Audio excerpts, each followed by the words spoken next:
But if the world is will, it must be a world of suffering, and first because will itself indicates want, and its grasp is always greater than its reach. For every wish that is satisfied, there remain 10 that are denied. Desire is infinite, fulfillment is limited. It is like the alms thrown to a beggar that keeps him alive today in order that his misery may be prolonged tomorrow. As long as our consciousness is filled by our will, so long as we are given up to the throng of desires with their constant hopes and fears, so long as we are subject to willing, we can never have lasting happiness or peace. And fulfillment never satisfies. Nothing is so fatal to an ideal as its realization. The satisfied passion oftener leads to unhappiness than to happiness, for its demands often conflict so much with the personal welfare of him who is concerned that they undermine it. Each individual bears with himself a disruptive contradiction. The realized desire develops a new desire, and so on endlessly. At bottom, this results from the fact that the will must live on itself, for there exists nothing besides it, and it is a hungry will. In every individual, the measure of the pain essential to him was determined once for all by his nature, a measure which could neither remain empty nor be more than filled. If a great and pressing care is lifted from our breast, another immediately replaces it, the whole material of which was already there before, but could not come into consciousness as care because there was no capacity left for it. But now that there is room for this, it comes forward and occupies the throne. Again, life is evil because pain is its basic stimulus and reality, and pleasure is merely a negative cessation of pain. Aristotle was right. The wise man seeks not pleasure, but freedom from care and pain. All satisfaction, or what is commonly called happiness, is in reality and essence negative only. We are not properly conscious of the blessings and advantages we actually possess, nor do we prize them, but think of them merely as a matter of course, for they gratify us only negatively by restraining suffering. Only when we have lost them do we become sensible of their value, for the want, the privation, the sorrow, is the positive thing communicating itself directly to us. What was it that led the cynics to repudiate pleasure in any form, if it was not the fact that pain is, in a greater or lesser degree, always bound up with pleasure? The same truth is contained in that fine French proverb, Le mieux est l'ennemi du bien, leave well enough alone. Life is evil because as soon as we want and suffering permits rest to a man, he is at once so near that he necessarily requires diversion, i.e., more suffering. Even if the socialist utopia were attained, innumerable evils would be left because some of them, like strife, are essential to life. And if every evil were removed and strife were altogether ended, boredom would become as intolerable as pain. So life swings like a pendulum, backward and forward between pain and happiness. After man had transformed all pains and torments into the conception of hell, there remained nothing for heaven. The more successful we become, the more we are bored. As want is the constant scourge of the people, so is the scourge of the fashionable world. In middle class, it is represented by the Sundays and want by the weekdays. Life is evil because the higher the organism, the greater the suffering. The growth of knowledge is no solution. For as the phenomenon of will becomes more complete, the suffering becomes more and more apparent. In the plant there is yet no sensibility, and therefore no pain. A certain very small degree of suffering is experienced by the lowest species of animal life. In Infusoria and Radiata, even in insects, the capacity to feel and suffer is still limited. It first appears in the high degree with the complete nervous system of vertebrate animals, and always in a higher degree the more intelligence develops. Thus, in proportion as knowledge attains to distinctness, and as consciousness ascends, pain also increases and reaches its highest degree in humankind. And then again, the more distinctly a man knows, the more intelligent he is, the more pain he has. The man who is gifted with genius suffers most of all. He that increases knowledge therefore increases sorrow. Even memory and foresight add to human misery, for most of our suffering lies in retrospect or anticipation. Pain itself is brief. how much more suffering is caused by the thought of death than by actual death itself?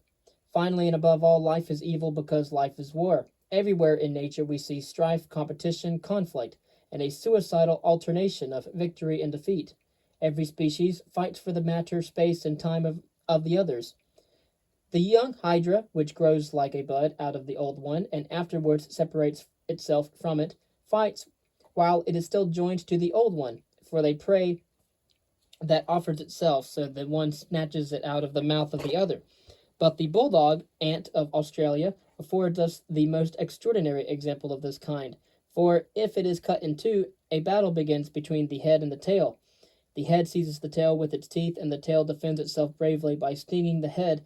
The battle may last for half an hour until they die or are dragged away by other ants. This contest takes place every time the experiment is tried. Young Han relates that he saw in Java a plain as far as the eye could reach, entirely covered with skeletons, and took it for a battlefield. They were, however, merely the skeletons of large turtles, which come this way out of the sea to lay their eggs, and are then attacked by wild dogs, who, with their united strength, lay them on their backs, strip off the small shell from the stomach, and devour them alive. But often then a tiger pounces upon the dogs, for these turtles are born. Thus the will to live everywhere preys upon itself, and in different forms it is its own nourishment, till finally the human race, because it subdues all the others, regards nature as a manufactory for its own use. Yet even the human race reveals in itself with most terrible distinctness this conflict, this variance of the will with itself, and we find homo homini lupus. The total picture of life is almost too painful for contemplation. Life depends on our not knowing it too well. If we should bring clearly to a man's sight the terrible sufferings and miseries to which his life is constantly exposed, he would be seized with a horror. And if we were to conduct the confirmed optimist through the hospitals, infirmaries, and surgical operating rooms, through the prisons, torture chambers, and slave kennels, over battlefields and places of execution, if we were to open to him all the dark abodes of misery, where it hides itself from the glance of cold curiosity, and finally allow him to look into the starving dungeons, he too would understand at last the nature of this best of all possible worlds. For whence did Dante take the materials of his hell but from our actual world? And yet he made a very proper hell out of it. But when, on the other hand, he came to describe heaven and its delights, he had an insurmountable difficulty before him, for our world affords no materials at all for this. Every epic and dramatic poem can only represent a struggle, an effort, a fight for happiness, and never enduring and complete happiness itself. It conducts its heroes through 1,000 dangers and difficulties to the goal. As soon as this is reached, it hastens to let the curtain fall, for now there would remain nothing for it to do but to show that the glittering goal in which the hero expected to find happiness had only disappointed him, and that after its attainment he was no better off than before. We are unhappy married, and unmarried we are happy. We are unhappy when alone, and unhappy in society. We are like hedgehogs clustering together for warmth, uncomfortable when too closely packed, and yet miserable when kept apart. It is all very funny, and the life of every individual, if we survey it as a whole, and only lay stress on its most significant features, is really always a tragedy, but gone through in detail, it has the character of a comedy. Think of it. At the age of 5 years to enter a spinning cotton or other factory, and from that time forth to sit there daily, first 10, then 12, and ultimately 14 hours, performing the same mechanical labor, is to purchase dearly the satisfaction of drawing breath. But this is the fate of millions, and that of millions more is analogous to it. Again, under the firm crust of the planet dwell powerful forces of nature, which, as soon as some accident affords them free play, must necessarily destroy the crust with everything living upon it, as has already taken place at least 3 times upon our planet, and will probably take place oftener still.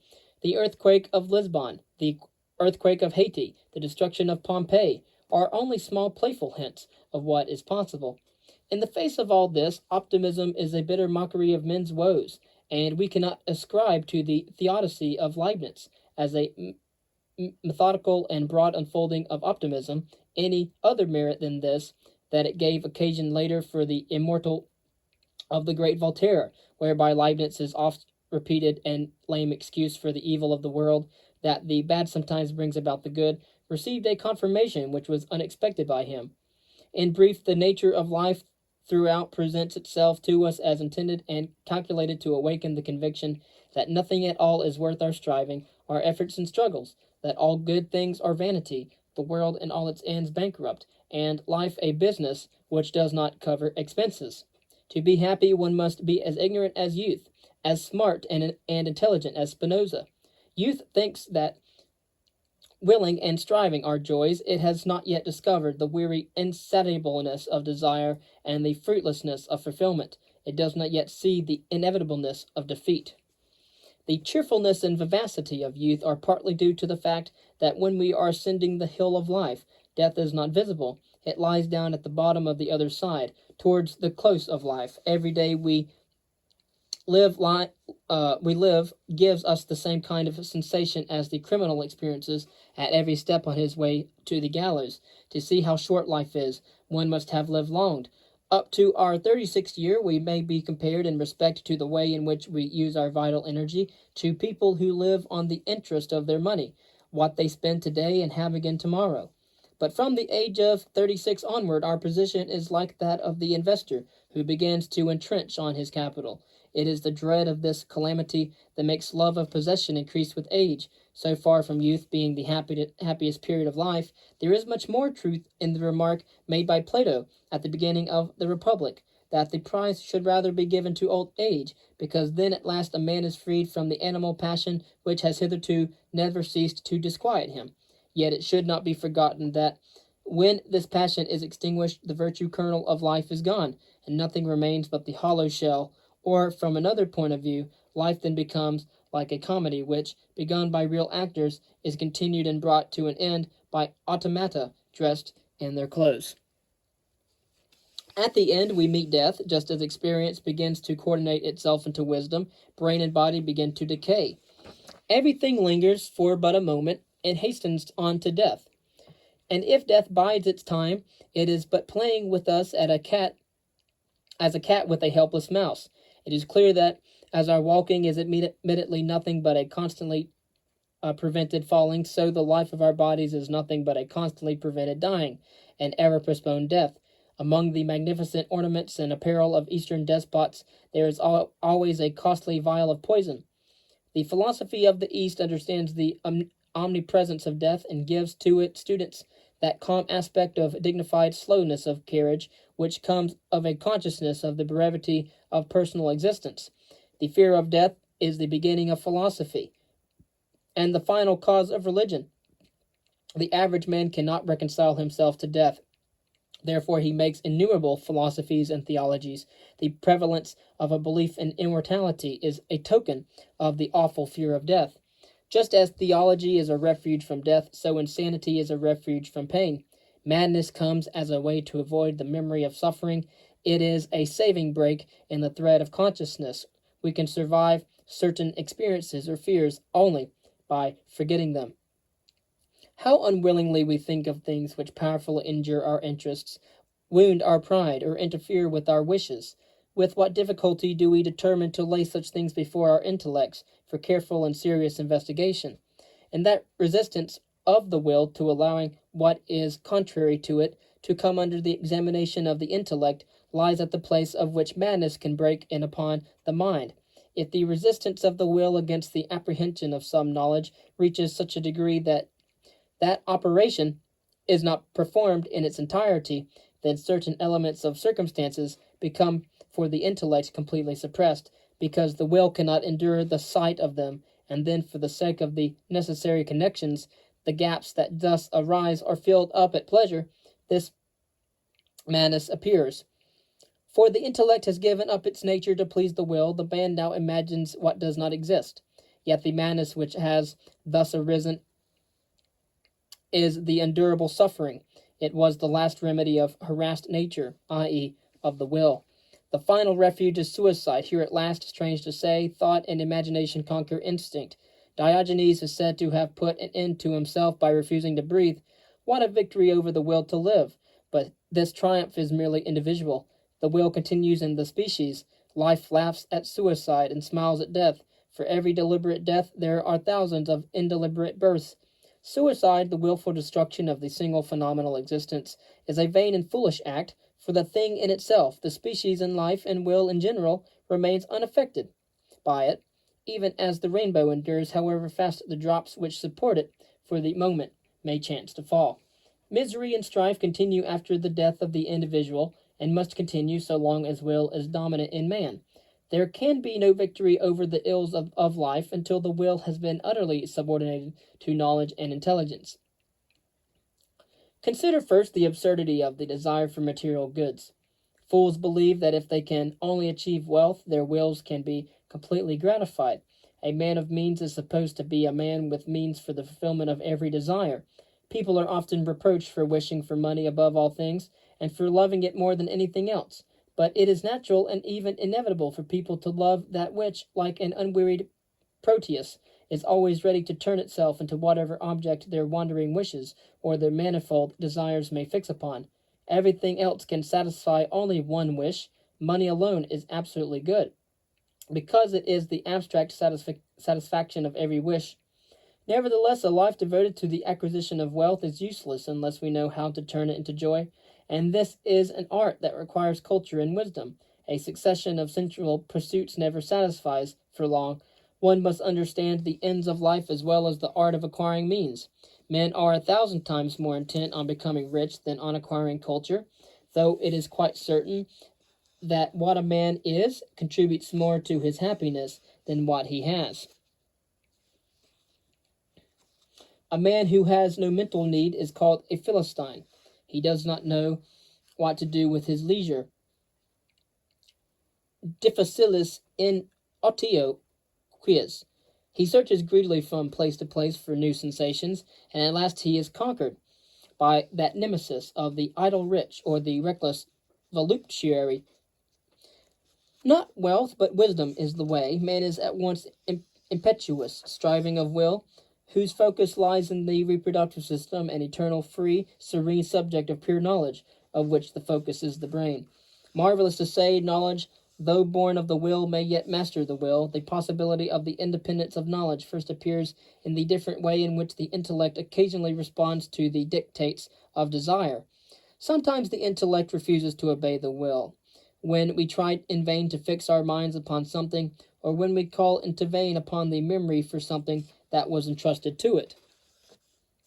The anger of the will against the intellect on such occasions makes its relation to it. And the difference of the two, very plain indeed. Vexed by this anger, the intellect sometimes officiously brings what was asked of it hours afterward, or even the following morning, quite unexpectedly and unseasonably. From this imperfect subservience, the intellect may pass to domination. In accordance with previous reflection or a recognized necessity, a man suffers or accomplishes in cold blood what is of the utmost and often terrible importance to him. Suicide, execution, the duel, enterprises of every kind fraught with danger to life, and in general things against which his whole animal nature rebels. Under such circumstances, we see to what an extent reason has mastered the animal nature. This power of the intellect over the will permits of deliberate development. Desire can be moderated or quieted by knowledge, and above all by a determinist philosophy which recognizes everything as the inevitable result of its antecedents. Of 10 things that annoy us, 9 would not be able to do so if we understood them thoroughly in their causes, and therefore knew their necessity and true nature. For what bridle and bit are to an unmanageable horse, the intellect is for the will in man. It is with inward as with outward necessity. Nothing reconciles us to thoroughly, or so thoroughly as distinct knowledge. The more we know of our passions, the less they control us, and nothing will protect us from external compulsion so much as the control of ourselves. The greatest of all wonders is not the conqueror of the world, but the subduer of himself. So philosophy purifies the will, but philosophy is to be understood as experience and thought, not as mere reading or passive study. The constant streaming in of the thoughts of others must confine and suppress our own, and indeed in the long run paralyze the power of thought. The inclination of most scholars is a kind of fuga vacui from the poverty of their own minds, which forcibly draws in the thoughts of others. It is dangerous to read about a subject before we have thought about it ourselves. When we read, another person thinks for us. We merely repeat his mental process. So it comes about that if anyone spends almost the whole day in reading, he gradually loses the capacity for thinking. Experience of the world may be looked upon as a kind of text to which reflection and knowledge form the commentary. Where there is a great deal of reflection and intellectual knowledge and very little experience, the result is like those books which have on each page 2 lines of text to 40 lines of commentary.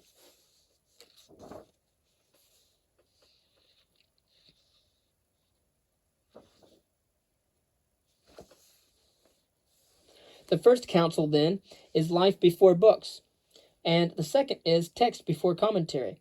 Read the creators rather than the expositors and the critics. Only from the authors themselves can we receive philosophic thoughts. Therefore, whoever feels himself drawn to philosophy must seek out its immortal teachers in the still sanctuary of their own works. One work of genius is worth 1,000 commentaries. Within these limitations, the pursuit of culture, even through books, is valuable because our happiness depends on what we have in our heads rather than on what we have in our pockets. Even fame is folly. Other people's heads are a wretched place to be the home of a man's true happiness. What one human being can be to another is not a very great deal. In the end, everyone stands alone, and the important thing is who it is that stands alone. The happiness which we receive from ourselves is greater than that which we obtain from our surroundings. The world in which a man lives shapes itself chiefly by the way in which he looks at it.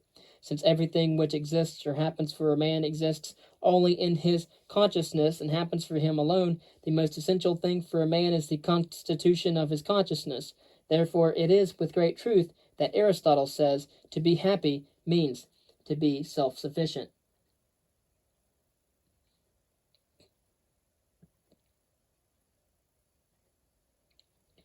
The way out of the evil of endless willing is the intelligent contemplation of life and converse with the achievements of the great of all times and countries.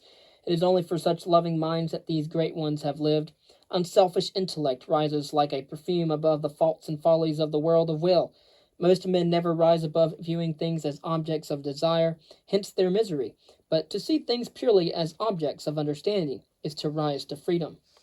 When some external cause or inward disposition lifts us suddenly out of the endless stream of willing and delivers knowledge out of the slavery of the will, the attention is no longer directed to the motives of willing, but comprehends things free from their relation to the will, and thus observes them without personal interest, without subjectivity, purely objectively, gives itself entirely up to them, so far as they are ideas, but not in so far as they are motives. Then all at once the peace which we always seek, but which always fled from us on the former path of the desires, comes to us of its own accord. And it is well with us. It is the painless state which Epicurus prized as the highest good and as the state of the gods, for we are for the moment set free from the miserable striving of the will. We keep the Sabbath of the penal servitude of willing. The wheel of Ixion stands still. Genius is the highest form of this willless knowledge. The lowest forms of life are entirely made up of will without knowledge. Man in general is mostly will and little knowledge. Genius is mostly knowledge and little will. Genius consists in this, that the knowing faculty has received a considerably greater development than the service of the will demands. This involves some passage of force out of the reproductive into intellectual activity. The fundamental condition of genius is an abnormal predominance of sensibility and irritability over reproductive power. Hence the enmity between genius and woman, who represents reproduction and the subjugation of the intellect to the will to live and make live. Women may have great talent, but no genius, according to Schopenhauer, for they always remain subjective. I disagree, though. With them, everything is personal and is viewed as a means to personal ends. On the other hand, genius is simply the completest objectivity, i.e., the objective tendency of the mind, Schopenhauer says. Genius is the power of leaving one's own interest, wishes, and aims entirely out of sight, of entirely renouncing one's own personality for a time, so as to remain pure knowing subject, clear vision of the world. Therefore, the expression of genius in a face consists in this, that in it a decided predominance of knowledge over will is visible. In ordinary countenances there is a predominant expression of will, and we see that knowledge only comes into activity under the impulse of the will, and is directed merely by motives of personal interest and advantage. Freed from will, the intellect can see the object as it is. Genius holds up to us the magic glass in which all that is essential and significant appears to us collected and placed in the clearest light, and what is accidental and foreign is left out. Thought pierces through passion as sunlight pours through a cloud, and reveals the heart of things. It goes behind the individual and particular to the Platonic idea, or universal essence of which it is a form, just as the painter sees in the person whom he paints not merely the individual character and feature, but some universal quality and permanent reality, for whose unveiling the individual is only a symbol and a means. The secret of genius then lies in the clear and impartial perception of the objective, the essential, and the universal. It is this removal of the personal equation which leaves the genius to unadapted, so unadapted in the world of willful, practical, personal activity. By seeing so far, he does not see what is near. He is imprudent and queer, and while his vision is hitched to a star, he falls into a well. Hence partly the unsociability of the genius. He is thinking of the fundamental, the universal, the eternal. Others are thinking of the temporary, the specific, the immediate. His mind and theirs have no common ground, and never meet. As a rule, a man is sociable just in the degree in which he is intellectually poor and generally vulgar.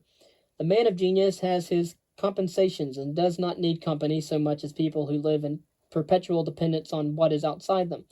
The pleasure which he receives from all beauty, the consolation which art affords, the enthusiasm of the artist, enable him to forget the cares of life, and repay him for the suffering that increases in proportion to the clearness of consciousness, and for his desert loneliness among a different race of men. The result, however, is that the genius is forced into isolation and sometimes into madness. The extreme sensitiveness which brings him pain, along with imagination and intuition, combines with solitude and maladaptation to break the bonds that hold the mind to reality. Aristotle was right again.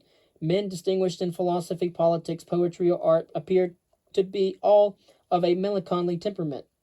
The direct connection of madness and genius is established by the biographies of great men, such as Rousseau, etc. By a diligent search in lunatic asylums, I have found individual cases of patients who were unquestionably endowed with great talents, and whose genius distinctly appeared through their madness. Yet in these semi-madmen, these geniuses, such as Spinoza, for example, lies the true aristocracy of mankind. With regard to the intellect, nature is highly aristocratic. The distinctions which it has established are greater than those which are made in any country by birth, rank, wealth, or caste. Nature gives genius only to a few, because a temperament would be a hindrance in the normal pursuits of life, which require concentration on the specific and immediate. Nature really intended even learned men to be tillers of the soil. Indeed, professors of philosophy should be estimated according to this standard, and then their achievements will be found to come up to all fair expectations. This deliverance of knowledge from servitude to the will, this forgetting of the individual self and its material interest, this elevation of the mind to the will-less contemplation of truth is the function of art. The object of science is the universal that contains many particulars. The object of art is the particular that wants a universal. Even the portrait ought to be, as Winckelmann says, the ideal of the individual.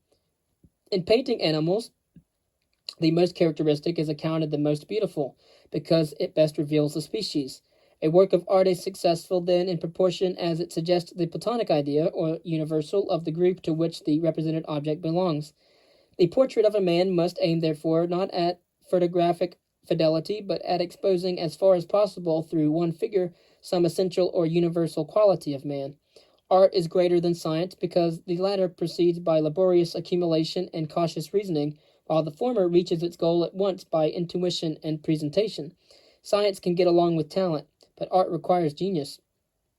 Our pleasure in nature, as in poetry or painting, is derived from contemplation of the object without admixture of personal will.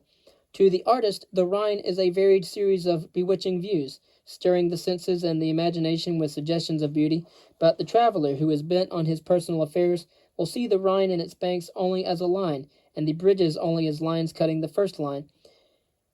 The artist so frees himself from personal concerns that to artistic perception it is all one whether we see the sunset from a prison or from a palace. It is this blessedness of will-less perception which casts an enchanting glamour over the past and the distant, and presents them to us in so fair a light. Even hostile objects, when we contemplate them without excitation of the will and without immediate danger, become sublime. Similarly, tragedy may take an aesthetic value by delivering us from the strife of the individual will and enabling us to see our suffering in a larger view. Art alleviates the ills of life by showing us the eternal and universal behind the transitory and the individual. Spinoza was right. Insofar as the mind sees things in their eternal aspect, it participates in eternity. This power of the arts to elevate us above the strife of wills is possessed above all by music.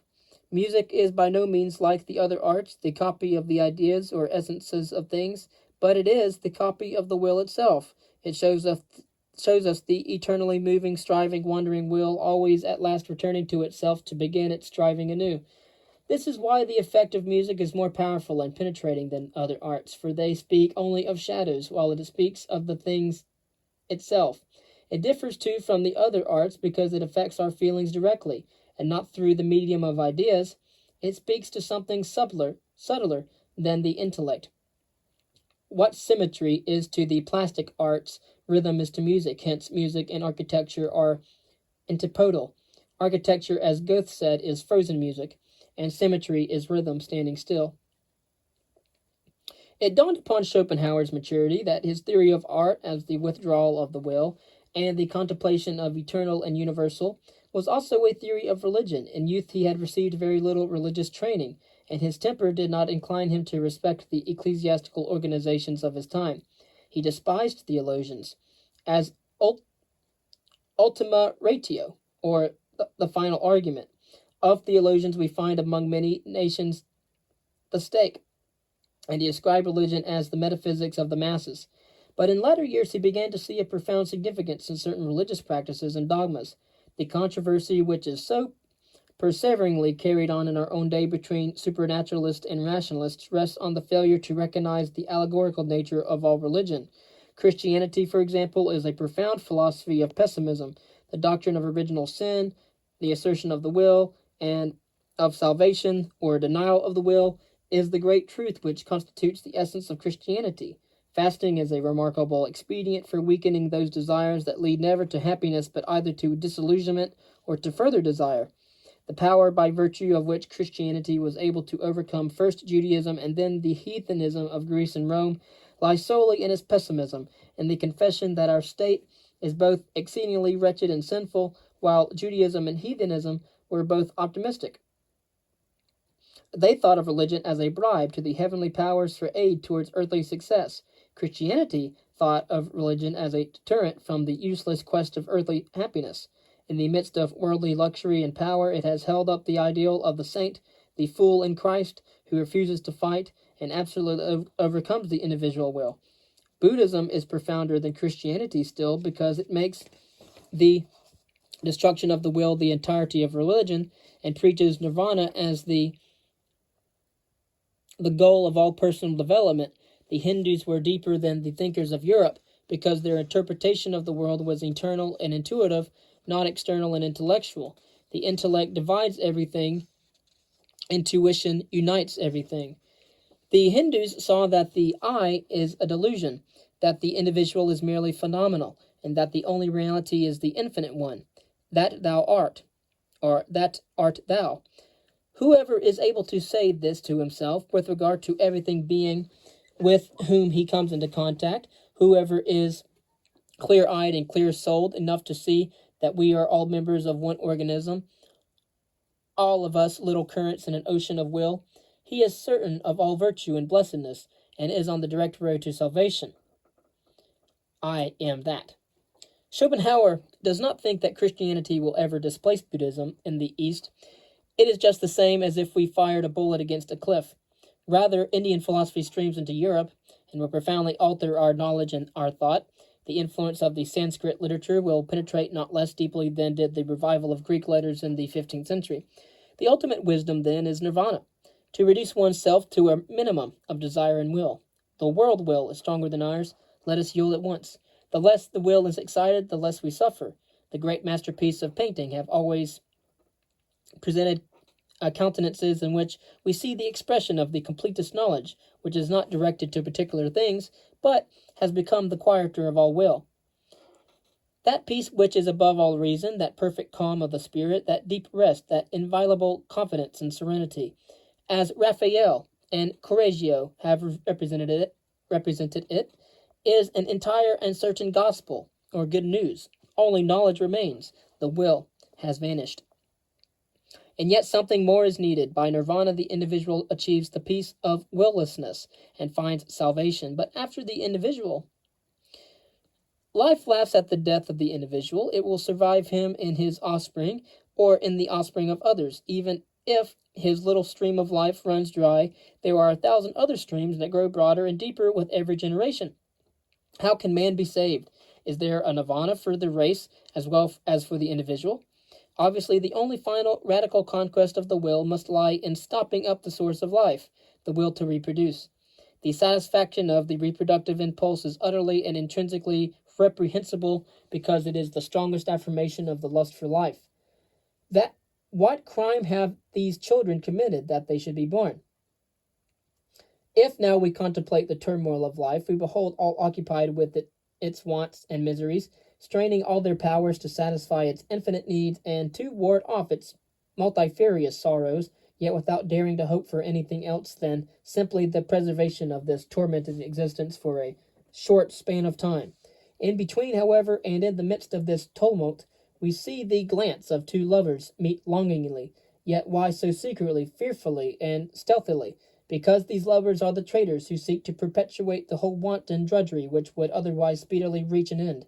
Here lies the profound reason for the shame connected with the process of generation. Schopenhauer says that it is the woman that is the culprit here, for when knowledge has reached to willlessness, her thoughtless charms allure man again into reproduction. Youth was not intelligence enough to see how brief these charms must be, and when the intelligence comes, it is too late. With young girls, nature seems to have had in view what, in the language of the drama, is called a striking effect. As for a few years she dowers them with a wealth of beauty and is lavish in her gift of charm at the expense of all the rest of their lives, so that during those years they may capture the fancy of some man to such a degree that he is hurried away into undertaking the honorable care of them, as long as they live, a step for which there would not seem to be any sufficient warrant, if only reason directed man's thoughts. Here as elsewhere, nature proceeds with her usual economy, for just as the female ant, after fecundation, loses her wings, which are then superfluous, nay, actually a danger to the busyness of breeding, so after giving birth to one or two children, a woman generally loses her beauty, probably indeed for similar reasons. Of course, we can extrapolate this. We don't want to have a double standard here. Obviously, men can attract men, women can attract women, men can attract women, and women can attract men. So I don't think it's the woman. But if you do look at the most of the other animal species, it usually is the female that attracts the male. But there are a lot of other cases where the male actually attracts the female. But in any case, young men ought to reflect that if the object which inspires them today to write madrigals and sonnets had been born 18 years earlier, it would scarcely have won a glance from them. After all, men are much more beautiful in body than women. It is only a man whose intellect is clouded by his sexual impulse that could give the name of the fair sex to that undersized, narrow-shouldered, narrow-minded, broad-hipped, and short-legged race. for the whole beauty of the sex is bound up with this impulse. Instead of calling them beautiful, there would be more warrant for describing women or men as the unaesthetic sex. Neither for music, nor for poetry, nor for the fine arts have they really and truly any sense of susceptibility. It is a mere mockery if men or women make a pretense of it in order to assist their endeavor to please. They are incapable of taking a purely objective interest in anything. The most distinguished intellects among the whole sex have never managed to produce a single achievement in the fine arts that is really genuine and original, or given to the world any work of permanent value in any sphere. And perhaps Schopenhauer has this view because at that time, women weren't allowed to go to school. In any case, this veneration of women is a product of Christianity and of German sentimentality. It is, in turn, a cause of the Romantic movement, which extols feeling, instinct, and will above the intellect. The Asiatics know better and frankly recognize the inferiority of women. Of course, when the laws gave women equal rights with men, they ought also to have endowed them with masculine intellects. Whatever that means. The Asiatics thought that. But again, Asia again shows a finer honesty than ours in its marriage institutions. It accepts as normal and legal the custom of polygamy, which, though so widely practiced among us, is covered with the fig leaf of a phrase. Where are there any real monogamists? And how absurd it is to give property rights to women.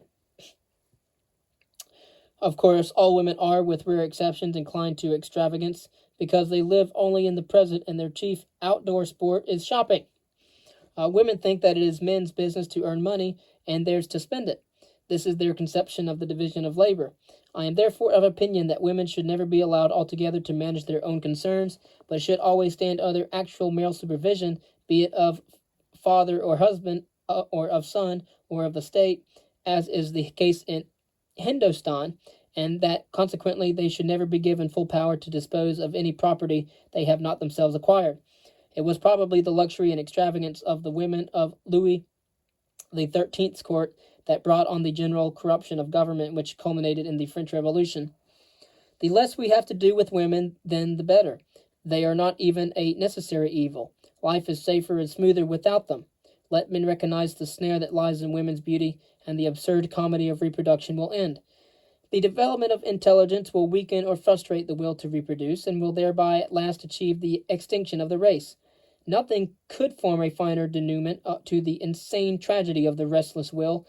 Why should the curtain that has just fallen upon defeat and death always rise again upon a new life, a new struggle, and a new defeat? How long shall we be lured into this much ado about nothing, this endless pain that leads only to a painful end?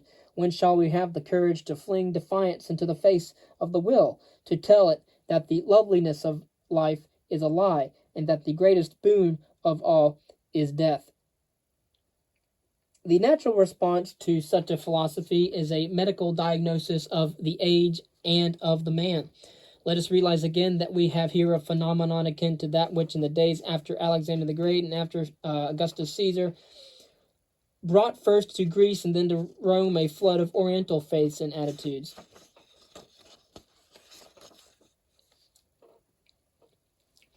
It is characteristic of the East to see the external will in nature so as much more powerful than the will in man, and to come readily to a doctrine of resignation and despair. As the decay of Greece brought the pallor of Stoicism and the hectic flush of Epicureanism upon the cheeks of Hellas, so the chaos of the Napoleonic Wars brought into the soul of Europe the plaintive weariness which made Schopenhauer its philosophic voice. Europe had a terrible headache in 1815. The personal diagnosis can take its lead from Schopenhauer's admission that a man's happiness depends on what he is, rather than on external circumstance. Pessimism is an indictment of the pessimist. Given a diseased constitution and a neurotic mind, a life of empty leisure and gloomy life, and there emerges the proper physiology for Schopenhauer's philosophy. One must have leisure to be a pessimist. An active life almost brings good spirits in body and in mind. Schopenhauer admires the serenity that comes of modest aims and a steady life, but he could hardly speak of these from personal experience. Difficilius in otio quis. Truly, he had money enough for continuous leisure, and he found continuous leisure to be more intolerable than continuous work.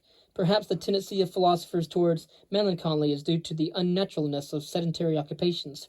Often, too, an attack upon life is merely a symptom of the lost art of excitation and excretion. Nirvana is the ideal of a listless man, a Rene Descartes who has begun by desiring too much, by staking all on one passion, and then, having lost, spends the remainder of his life in a passionless and petulant boredom. Petulant boredom. If intellect arises as the servant of will, it is quite likely that the particular product of the intellect which we know as the philosophy of Schopenhauer was the cover and apology of a diseased and indolent will. And no doubt his early experiences with women and with men developed an abnormal suspiciousness and sensitivity, as it did in other philosophers like Flaubert and Nietzsche. He became cynical and solitary. He writes, "A friend in need is not a friend indeed. He is merely a borrower. And do not tell a friend anything that you would conceal from an enemy." He advises a quiet, metonymous hermit life. He fears society and has no sense of the values or joys of human association. But happiness dies when it is not shared. There is, of course, a large element of egotism and pessimism. The world is not good enough for us, and we turn up our philosophic noses to it. But this is to forget Spinoza's lesson, that our terms of moral censure and approbation are merely human judgments, most irrelevant when applied to the cosmos as a whole. Perhaps our supercilious disgust with existence is a cover for a secret disgust with ourselves. We have botched and bungled our lives, and we cast the blame upon the environment or the world, which have no tongues to utter a defense. The mature man accepts the natural limitations of life. He does not expect Providence to be prejudiced in his favor. He does not ask for loaded dice with which to play the game of life. He knows that there is no sense in vilifying the sun because it will not light our cigars. And perhaps if we are clever enough to help it, the sun will do even that, and this vast neutral cosmos may turn out to be a pleasant place enough if we bring a little sunshine of our own to help it out. In truth, the world is neither with us nor against us. It is but raw material in our hands, and can be heaven or hell according to what we are. Part of the cause of pessimism in Schopenhauer and his contemporaries lay in their romantic attitudes and expectations. Youth expects too much of the world. Pessimism is the morning after optimism, just as 1815 had to pay for 1789. The romantic exaltation and liberation of feeling, instinct, and will, and the romantic contempt for intellect, restraint, and order brought about their natural penalties for the world. As Horace Walpole once said, "is a comedy for those who think, but a tragedy for those who feel."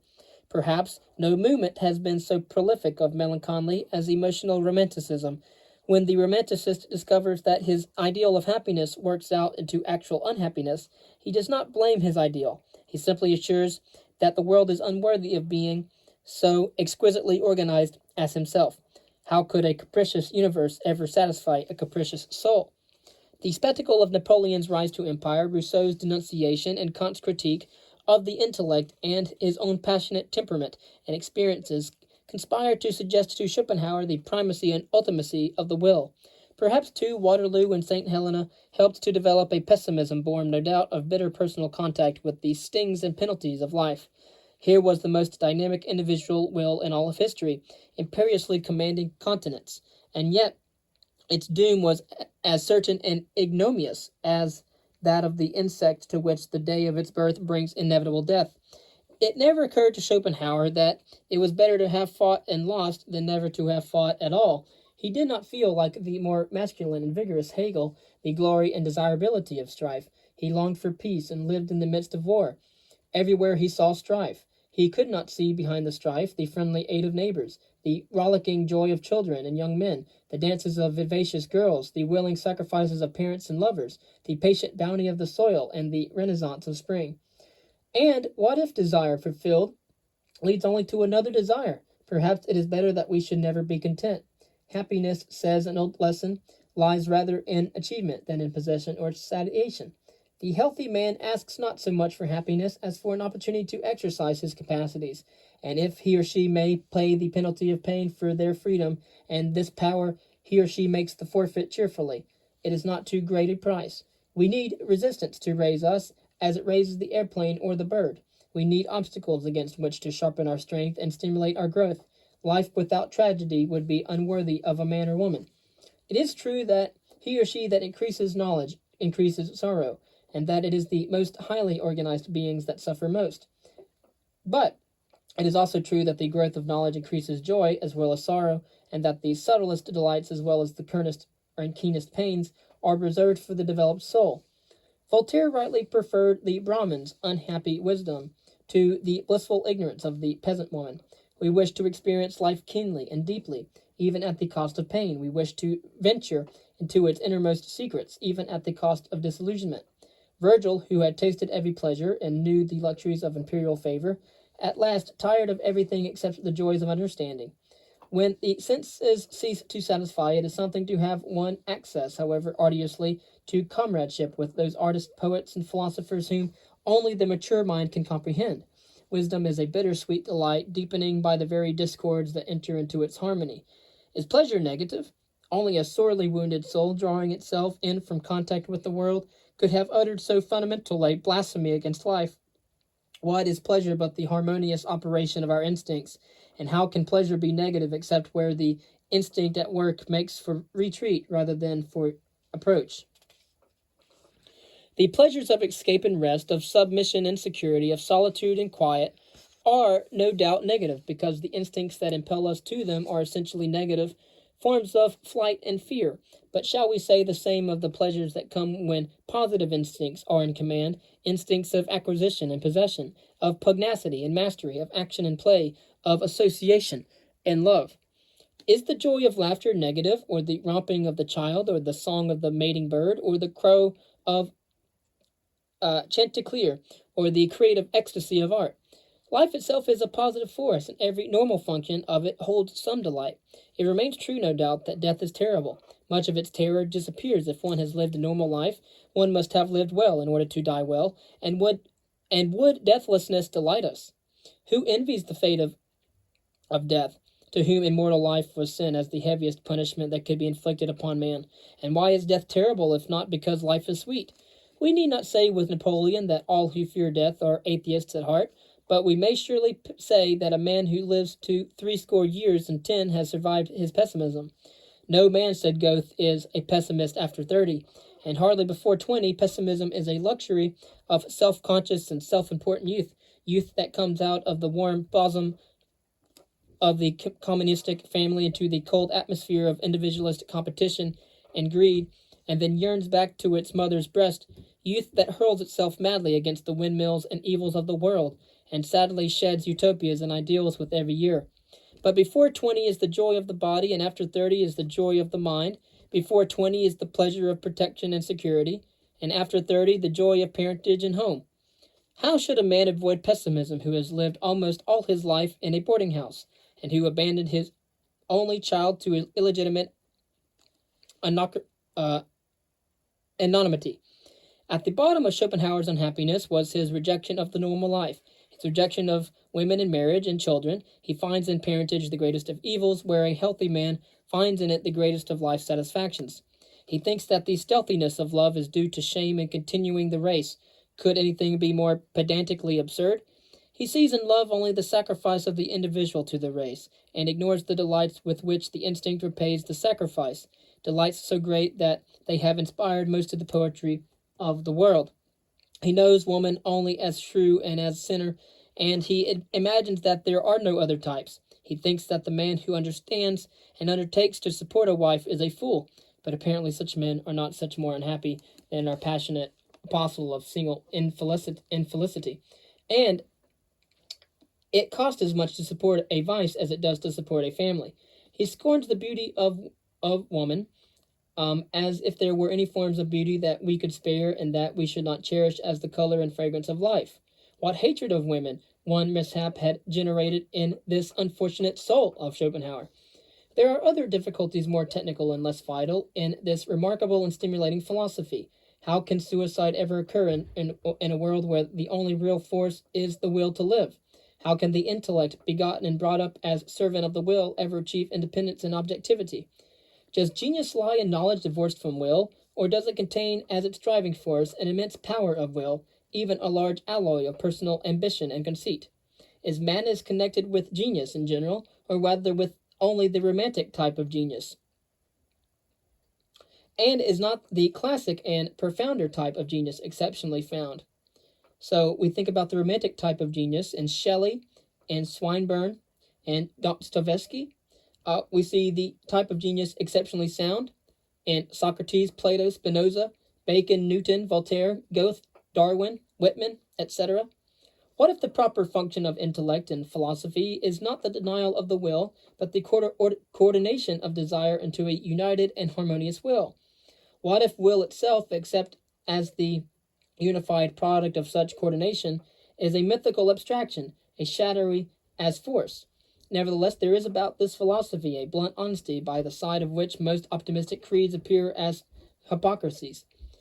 It is all very well to say with Spinoza that good and bad are subjective terms, human prejudices, and yet we are compelled to judge this world not from any impartial view, but from the standpoint of actual human sufferings and needs. It was well that Schopenhauer should force philosophy to face the raw reality of evil, and should point the nose of thought to the human task of alleviation. It has been harder since his day for philosophy to live in the unreal atmosphere of a logic-chopping metaphysics. Thinkers begin to realize that thought without action is a disease. After all, Schopenhauer opened the eyes of psychologists to the subtle depth and omnipresent force of instinct. Intellectualism, the conception of man as above all a thinking animal, consciously adapting means to rationally chosen ends, fell sick with Rousseau, took to its bed with Kant, and died with Schopenhauer. After 2 centuries of introspective analysis, philosophy found behind thought desire, and behind the intellect instinct, just as after a century of materialism, physics finds behind matter energy. We owe it to Schopenhauer that he revealed our secret hearts to us, showed us that our desires are the axioms of our philosophies, and cleared the way to an understanding of thought as no mere abstract calculation of impersonal events, but as a flexible instrument of action and desire. Finally, and despite exaggerations, Schopenhauer taught us again the necessity of genius and the value of art. He saw that the ultimate good is beauty, and that the ultimate joy lies in the creation or cherishing of the beautiful. He joined with Goethe in protest against the attempt of Hegel and Marx and to eliminate genius as a fundamental factor in human history.